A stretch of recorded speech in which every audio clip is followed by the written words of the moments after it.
Thank you, Dr. Penwell. That was very interesting. So we're moving on to our featured panel. And good morning to everybody. Congratulations to all our awardees. My name is Jermelina Tupas, and I will be moderating this panel. May I call on our panelists so they can introduce themselves before they talk. And at the end of everybody's talk, we'll have hopefully some time to have some question and answers. So please reserve those question and answers at the very end. Thank you.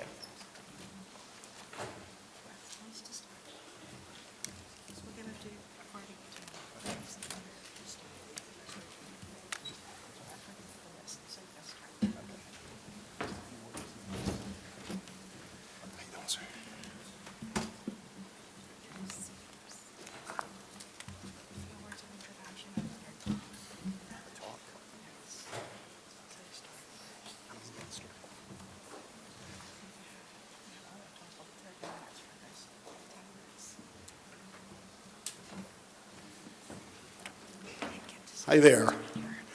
My name is Barnett Berry, and I'm with the Center for Teaching Quality, and I'm thrilled to be back in the room with many, I'm not going to say old friends, given how old I am, but some terrific teachers who I've been able to work with over many years in the past. Our organization has been around for about 18 years. But in the last 6 or 7, we've made a major shift from focusing on not just advancing teaching as the profession that students deserve, doing the kind of work that many think tanks do, but working directly with teachers, using this thing called the internet, which I think you've heard of, to ensure that teachers are spreading their expertise to each other and informing the policies that define teaching and learning in their local and state and national contexts. I'm just going to say a few words and turn it over to my colleagues here and then open up the conversation about a few very important matters here. And let me just say what needs to be done to ensure that every kid in this country is engaged in active learning is already being done somewhere. And as Bill just suggested a few moments ago, it is about scale. Speaking of both Bill and Joe, I don't know if Joe is still in the room here, but let me say 2 things that they said that will drive 3 major points about what we need to do to scale this idea of active learning. First of all, Joe said, she wanted to know how we can actually get every teacher to engage in active learning. Very simple answer. Make sure their learning is active and every teacher leads his or her learning. And Bill said, amongst many brilliant thoughts, learning is a deeply social affair. Rethink our school organizations and professional development and our professional learning communities so that teacher-led learning is a deeply social affair. 3 major points. We've got to totally rethink our school organizations in order to ensure that teachers have the time and tools to adapt curriculum for active learning like we saw in this video. I know we mentioned Denver on a number of occasions already today. Anybody familiar with the Denver School for Innovation and Sustainable Design? Yes, Don. Well, go to their website and begin to noodle around on how they're beginning to ensure that every teacher in that school has up to 12 hours a week of integrated professional learning that they are driving based upon the needs of their children. Also, go down the street in Denver to a teacher-led school, a teacher-powered school, the Math Science Leadership Academy, and you can see how teachers are holding each other accountable for their teaching through a peer review process. The second piece I want to talk about is how do we begin to think about the $18 billion in professional development monies that are spent annually on teachers in this country. That is a lot of dough. Do we need more dollars for PD? Absolutely, but we need for it to look much differently than it does today. 1 in 5 teachers in America have never had a chance to define their own professional learning, and only 1 in 3 report that they have some say-so in their professional development in this country. And even the PLCs that teachers glom onto and want, and administrators want to invest more in, teachers are frustrated with them. Why? Because they are increasingly data-driven and not inquiry-driven. I'd like for you to recognize Murray Hill Academy, a district school in New York City, as well as the systems in British Columbia, Singapore, and Shanghai, where every piece of PD, if you will, in those systems is driven by teachers around inquiry projects through cycles of improvement. It's moving so rapidly in this direction in a place like British Columbia. Rod Allen, a colleague of mine who's a superintendent there, recently told me they have abandoned teacher evaluation totally and used all those resources for inquiry-driven PD, which is opening up classrooms for every teacher in their district. And then finally, for those of you who know our work at CTQ, we must capitalize on the growing networks of teachers. This thing called the internet has opened up doors for many of you here in the room. There are 208 of you who have had this experience, and you are doing a heck of a lot of very powerful informal networking now. There are 4,400 of you who have been named presidential awardees since 1983, and I dare say that y'all have had some contact with past awardees and will in the future. Thousands of teachers, tens of thousands, hundreds of thousands of teachers. 6 in 10 teachers in America are using some technology to connect to another teacher. However, our systems at the district and state level have yet to formally capitalize on that powerful networking that teachers are engaged in, where they are learning, as Bill suggested, anytime, anywhere. But we haven't capitalized on that. We can do that, but we need to begin to insist that it's time to do it and not just say it's a good idea, but act on those ideas. Thank you very much.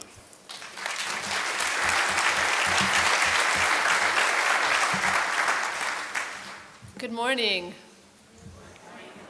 All right, guys, a room full of teachers. Let's try that again. Good morning. I'm Thalia Milgram Alcott. I'm the executive director and co-founder of 100K in 10.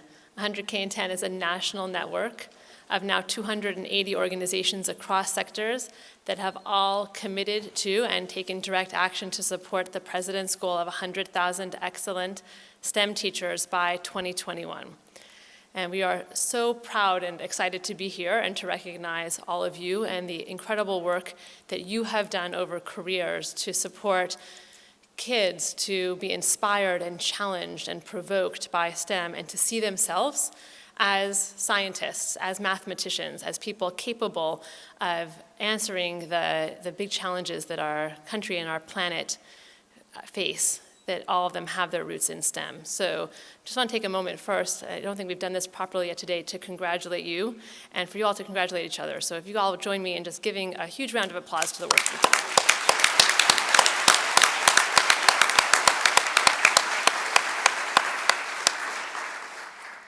100K in 10 does 3 major things to support the organizations that we work with, who in turn support teachers, to get more of them in the classrooms, to support more teachers to improve and to stay longer, and to create the operating environment where teachers can thrive.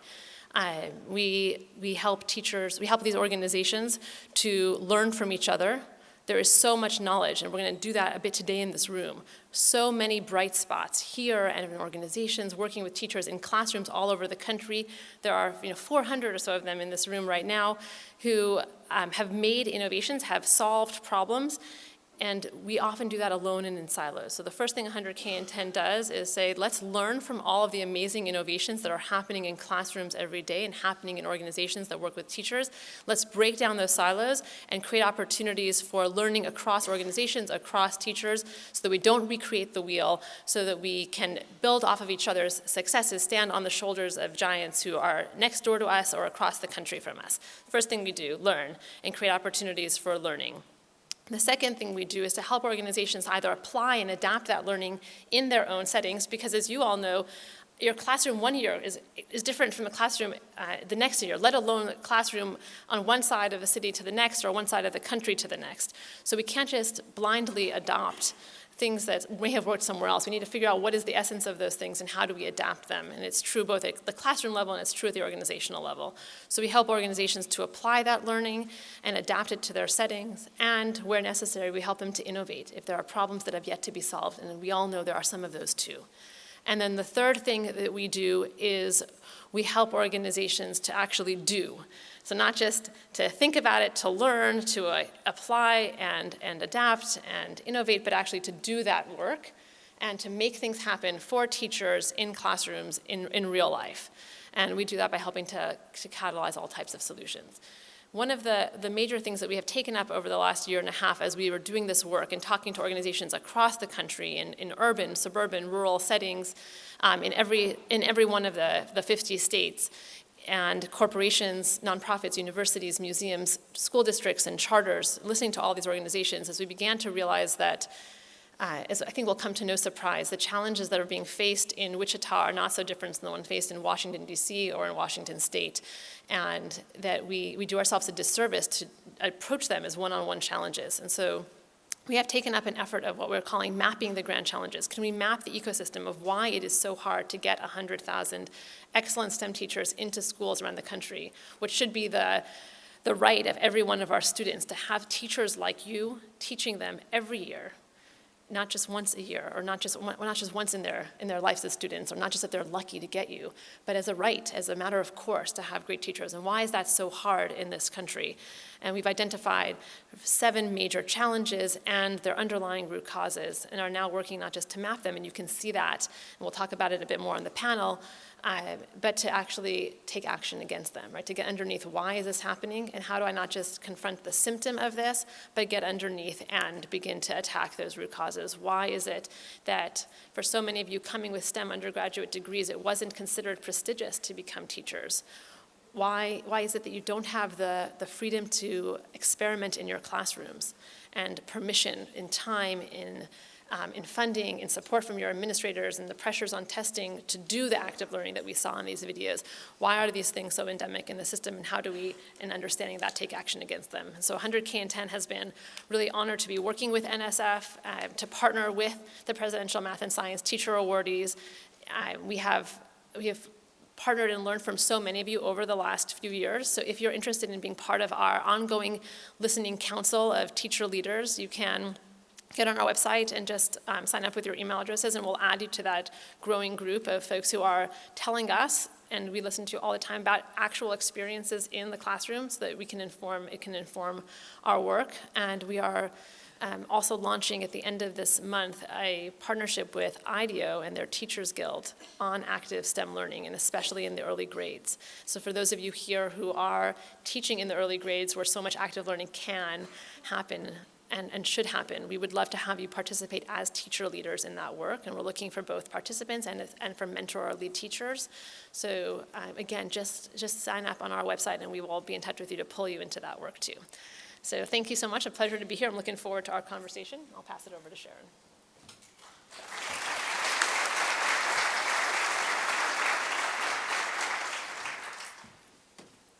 Good morning, everybody. My name is Sharon Lynch, and I'm a professor of science education, curriculum, and instruction at George Washington University.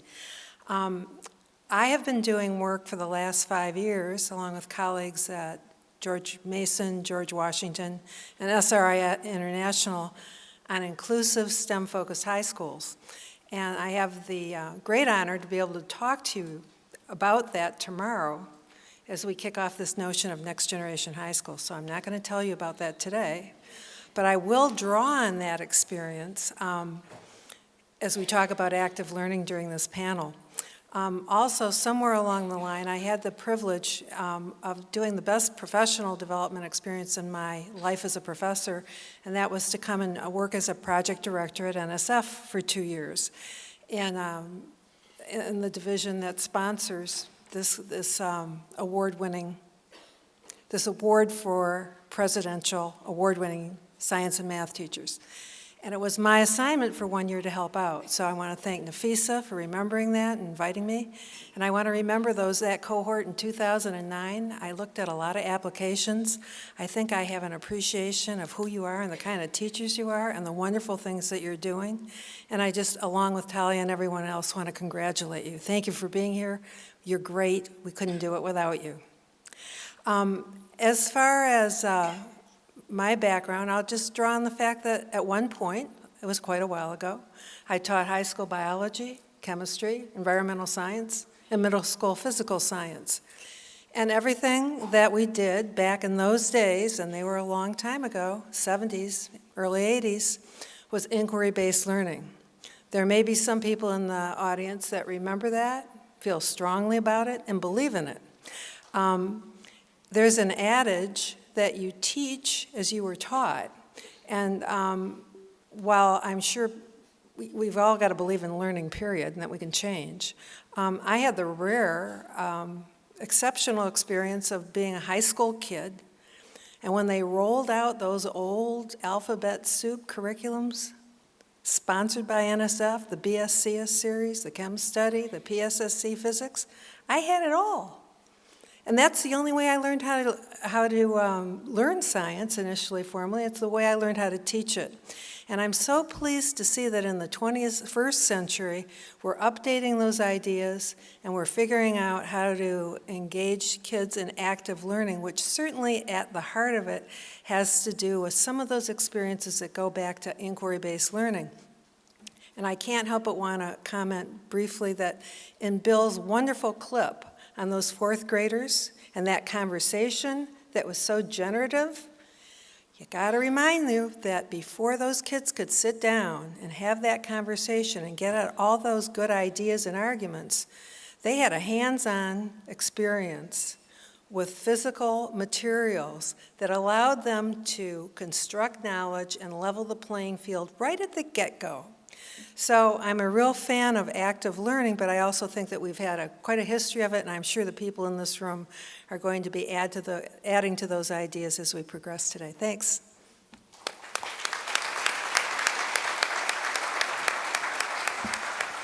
Thank you all. I think we have a few minutes for some questions, and I would like to start with one. And simply to ask the panel, anybody who would like to respond to the question, they can just turn on their mic or grab the mic. But I would like to know from the panelists what they think are the roles, or what do you think the teachers can or do play in terms of getting active learning beyond their classrooms. I'll just start by responding to what Sharon said about your own experience of how you learned science. And as I've been thinking increasingly over these last years about how to create more environments for active learning, I've reflected on my own, especially high school experience in science, and I was a science and math kid. So I did, by the end of science, physics C, and I did calc BC. And only many years later did I realize that I had never done an experiment that someone didn't know the answer to. And I think that so much of how we teach is to repeat the things that are already known. And that one of the things that you are ready to do in your classrooms and can inspire your kids and students to do is to actually ask questions. And I think that the grand challenges in engineering, Bill, that you mentioned is a great example. What are the big burning questions that matter? When we ask those questions, we inspire especially girls and kids of color to engage, and then how will we answer them? Because they aren't yet known. And they're going to take not just knowledge, but ingenuity and application to respond to answer.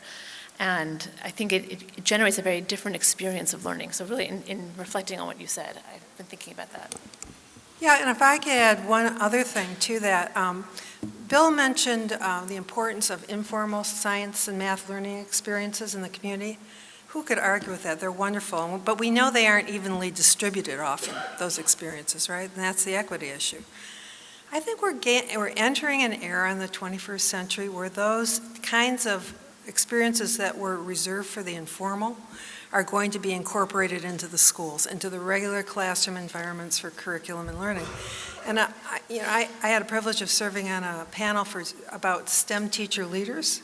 And one of the things we found is that STEM teacher leaders are going out into the community, and they're basing a lot of what they do on community-based problems. They're partnering with informal science organizations or business and industry. And at the secondary level especially, what you're beginning to see is two things happening. Learning is coming alive because it's applicable to the community and to real-world problems in science and math. And that's great for kids. That's going to be engaging and help them learn. But there's another thing that's going on, and that's really good professional development for teachers, because teachers are learning with those outside resources and with their students. So you've got a flattening of the hierarchy of learning. Knowledge is out there, and everybody's going after it and getting it. It's a really exciting time. I'm going to quickly be a broken record again. If we don't revolutionize professional development in this country and turn it over to teachers, then we're never going to get to where we say we want to be with active learning for kids. I'm just going to look at Dawn again, from a fabulous teacher, no longer in the classroom. Fabulous that she's in district office, that's great. But over time, teachers lose both their pedagogical acumen as well as their credibility, even more particularly with their colleagues when they leave the classroom. I would call for at least 1 in 10 teachers in America to be in hybrid roles. We call them Teacherpreneurs at CTQ. And we can do this. I mentioned Murray Hill Academy, existing budget in New York City. 20% of the teachers are in some type of reduced teaching load in a hybrid role so that they have more time to spread expertise across the building. It can be done. I think we have one. I have a question about what you were just speaking about. I teach in public schools in Seattle, Washington. Professional development is not as interesting as having a week now. Slightly working, I would say. And I think that we're all here because we're incredibly passionate and we are driven to learn Right. on our own. But I see my colleagues, my fellow schools creative colleagues leaving the profession and are really frustrated. And even I've changed schools this year because my former administrator, new administrator, was just driving the passion out of me and making me not even want to teach anymore. I'm fortunately starting in a new school that I'm very excited about. But what can we do as teachers to help facilitate this process of allowing teachers and getting teachers more involved in their own inquiry-based professional development and combating that pressure for data-driven test scores to drive education? I know he's a social studies teacher. You know Noah Zeichner at Chief South International in Seattle.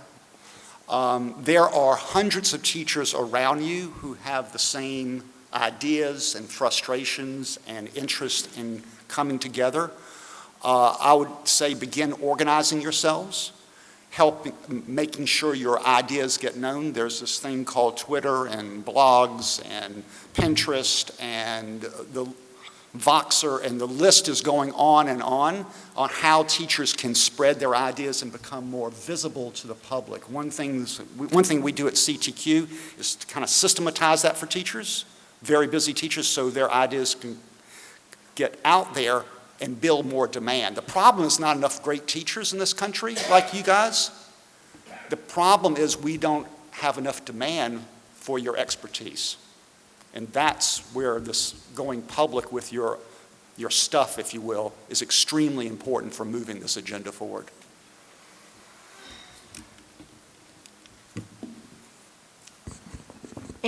One last question, please?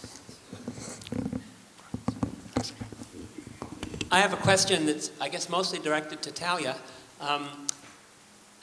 This initiative to get 100,000 new STEM teachers that are hopefully active learning teachers, given that people who go on in math and sciences often go into industry, go into research, go into pharmaceuticals and things like that, and are not choosing teaching, I'm wondering what sort of initiatives you're finding will actually make people make that choice to probably end up in a lower paying job to go into teaching.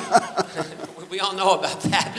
But what sort of things can change the image of the profession so that we actually get people coming out of college and university and saying, I want to be a teacher?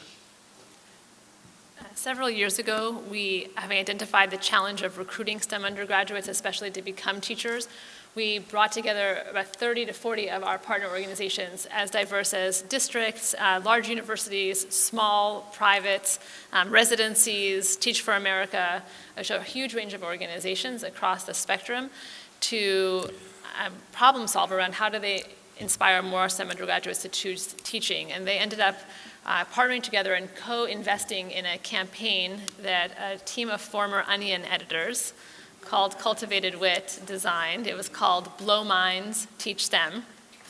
The tagline was that teaching is mind-blowing, but STEM teaching is the mind-blowingest of them all. And that went out, and all types of STEM undergraduates and PhDs got connected to teaching organizations and got put in pipelines, and some of them are now in those programs and teaching. But one of the things we realized in doing that, one of the things that actually inspired this mapping of the grand challenges was that any one campaign like that in the context of our oversaturated media environment is just a drop in the bucket. And this is not about a media campaign. This is about a concerted change across so many vectors. And I'll talk about a few of them very quickly, and you can see them in more detail on our website. You can go and see the entire map and click into it.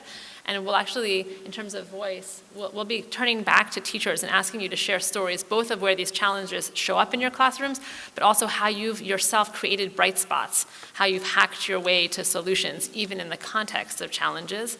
But one of the things we've learned in this process is that the US Census, and as a result, US News and World Report, don't consider STEM teaching to be a STEM career. But I know, ironic, right, guys? There are no STEM careers without you, and yet it's not considered a STEM career. And then that very ranking of how many STEM undergraduates go on to STEM careers is a part of the US News and World Report ranking of colleges. So you're actually disincentivized if you're a professor in the STEM field to encourage your students to go teach because you're dinged by every STEM undergraduate who goes on to teach, not a STEM career in STEM. So it's just like a very basic example of the way that the system has been designed so that students aren't encouraged to go on and teach. That's of course not the only one. There are major cultural barriers. One of the things that the Cultivated Wit team, this team of Onion editors, found is that millennials had never heard of the expression "those who can do" and "those who can't teach." And then, I don't know if you all saw, but earlier this year, a new television program came out called "Those Who Can't" about teachers. So these biases, they die hard. And I think it will be on all of us to encourage our students, right, to encourage people to say STEM teaching is a great career. One of the things that came out most recently in a study was that STEM teachers don't encourage their own students to go on to be teachers. No one is going to be more trustworthy than you to your students in encouraging them to teach. The now president of University of Pennsylvania told the story of wanting to teach, and her high school teacher saying to her, "You're much too smart." So we ourselves perpetuate some of these stories. So how do we become the best proselytizers for this being the most invigorating and inspiring, damn hard, and sometimes extremely frustrating, but also most inspiring thing to do with a career? Right? So we will have to be the vanguard of that story for it to feel true and to stick with students.